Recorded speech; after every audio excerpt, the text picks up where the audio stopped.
யோவான் அதிகாரம் 1. ஆதியிலே வார்த்தை இருந்தது, அந்த வார்த்தை தேவனிடத்தில் இருந்தது, அந்த வார்த்தை தேவனாயிருந்தது. அவர் ஆதியிலே தேவனோடு இருந்தார். சகலமும் அவர் மூலமாய் உண்டாயிற்று. உண்டானதொன்றும் அவராலே அல்லாமல் உண்டாகவில்லை. அவருக்குள் ஜீவன் இருந்தது, அந்த ஜீவன் மனுஷருக்கு ஒளியாயிருந்தது. அந்த ஒளி இருளிலே பிரகாசிக்கிறது, இருளானது அதை பற்றி கொள்ளவில்லை. தேவனால் அனுப்பப்பட்ட ஒரு மனுஷன் இருந்தான், அவன் பெயர் யோவான். அவன் தன்னால் எல்லாரும் விசுவாசிக்கும்படி அந்த ஒளியை குறித்து சாட்சி கொடுக்க வந்தவனாயிருந்தான். அவன் அந்த ஒளியல்ல, அந்த ஒளியை குறித்து சாட்சி கொடுக்க வந்தவனாயிருந்தான். உலகத்திலே வந்த எந்த மனுஷனையும் பிரகாசிப்பிக்கிற ஒளியே அந்த மெய்யான ஒளி. அவர் உலகத்தில் இருந்தார், உலகம் அவர் மூலமாய் உண்டாயிற்று, உலகமோ அவரை அறியவில்லை.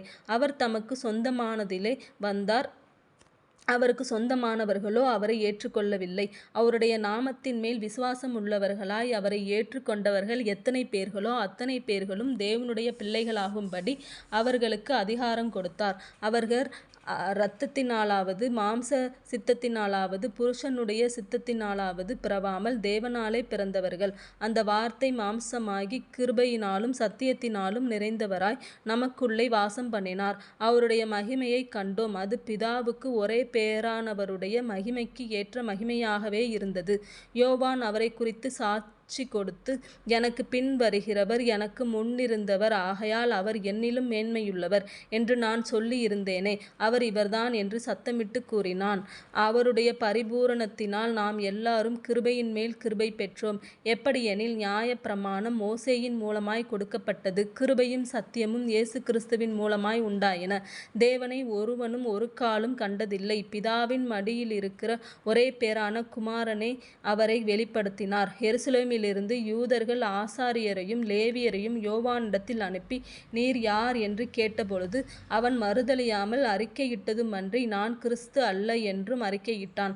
அப்பொழுது அவர்கள், பின்னை யார், நீர் எலியாவா என்று கேட்டார்கள். அதற்கு நான் அவன் அல்ல என்றான். நீர் தீர்க்கதரிசியானவரா என்று கேட்டார்கள். அதற்கும் அல்ல என்றான். அவர்கள் பின்னும் அவனை நோக்கி, நீர் யார், எங்களை அனுப்பினவர்களுக்கு நாங்கள் உத்தரவு சொல்லும்படிக்கு உம்மை குறித்து என்ன சொல்லுகிறீர் என்று கேட்டார்கள். அதற்கு அவன், கர்த்தருக்கு வழியை செவ்வை பண்ணுங்கள் என்று ஏசாயா தீர்க்கதரிசி சொன்னபடியே நான் வனாந்தரத்திலே கூப்பிடுகிறவனுடைய சத்தமாயிருக்கிறேன் என்றான். அனுப்பப்பட்டவர்கள் பரிசேயராயிருந்தார்கள். அவர்கள் அவனை நோக்கி, நீர் கிறிஸ்துவும் அல்ல, எலியாவும் அல்ல, தீர்க்கதரிசியானவரும் அல்லவென்றால் ஏன் ஞானஸ்நானம் கொடுக்கிறீர் என்று கேட்டார்கள். யோவான் அவர்களுக்கு பிரதியுத்தரமாக, நான் ஜலத்தினாலே ஞானஸ்நானம் கொடுக்கிறேன். நீங்கள் அறியாதிருக்கிற ஒருவர் உங்கள் நடுவிலே நிற்கிறார். அவர் எனக்கு பின்வந்தும் என்னிலும் மேன்மையுள்ளவர். அவருடைய பாதரட்சையின் வாரை அவிழ்ப்பதற்கும் நான் பாத்திரன் அல்ல என்றான். இவைகள் யோர்தானுக்கு அக்கரையில் யோவான் ஞானஸ்நானம் கொடுத்த பெத்தா பராவிலே நடந்தன. மறுநாளிலே யோவான் இயேசுவை தன்னிடத்தில் வரக்கண்டு, இதோ உலகத்தின் பாவத்தை சுமந்து தீர்க்கிற தேவ ஆட்டுக்குட்டி, எனக்கு பின் ஒருவர் வருகிறார், அவர் எனக்கு முன்னிருந்தபடியால் என்னிலும் மேன்மையுள்ளவர் என்று நான் சொன்னேனே, அவர் இவர்தான். நானும் இவரை அறியாதிருந்தேன். இவர் இஸ்ரவேலுக்கு வெளிப்படும் பொருட்டாக நான் ஜலத்தினாலே ஞானஸ்நானம் கொடுக்க வந்தேன் என்றான். பின்னும் யோவான் சாட்சியாக சொன்னது, ஆவியானவர் புறாவைப் போல வானத்திலிருந்திறங்கி இவர் மேல் தங்கினதைக் கண்டேன். நானும் இவரை அறியாதிருந்தேன்.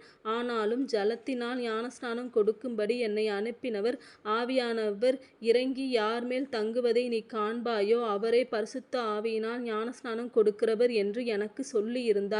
அந்தபடியே நான் கண்டு, இவரே தேவனுடைய குமாரன் என்று சாட்சி கொடுத்து வருகிறேன் என்றான். மறுநாளிலே யோவானும் அவனுடைய சீஷரில் 2 பேரும் நிற்கும்போது இயேசு நடந்து போகிறதை அவன் கண்டு, இதோ தேவ ஆட்டுக்குட்டி என்றான்.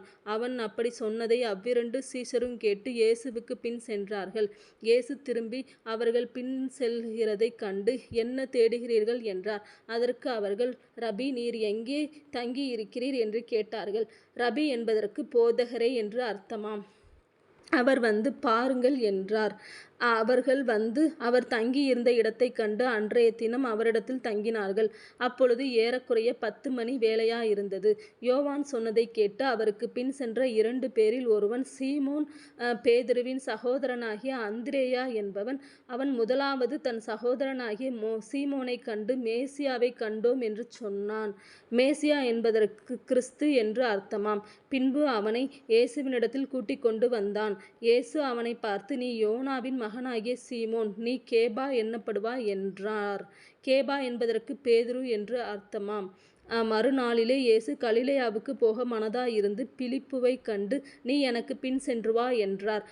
பிலிப்பென்பவன் அந்திரேயா பேதுரு என்பவர்களுடைய ஊராகிய பெத்சாயிதா பட்டணத்தான். பிலிப்பு நாத்தான்வேலைக் கண்டு, நியாயப்பிரமாணத்திலே மோசேயும் தீர்க்கதரிசிகளும் எழுதியிருக்கிறவரைக் கண்டோம். அவர் யோசேப்பின் குமாரனும் நாசரேத்தூரானுமாகிய இயேசுவே என்றான். அதற்கு நாத்தான்வேல், நாசரேத்தூரிலிருந்து யாதொரு நன்மை உண்டாகக்கூடுமா என்றான். அதற்குப் பிலிப்பு, வந்து பார் என்றான். இயேசு நாத்தான்வேலைத் தம்மிடத்தில் வரக்கண்டு அவனைக் குறித்து, இதோ கபடற்ற உத்தம இஸ்ரவேலன் என்றார்.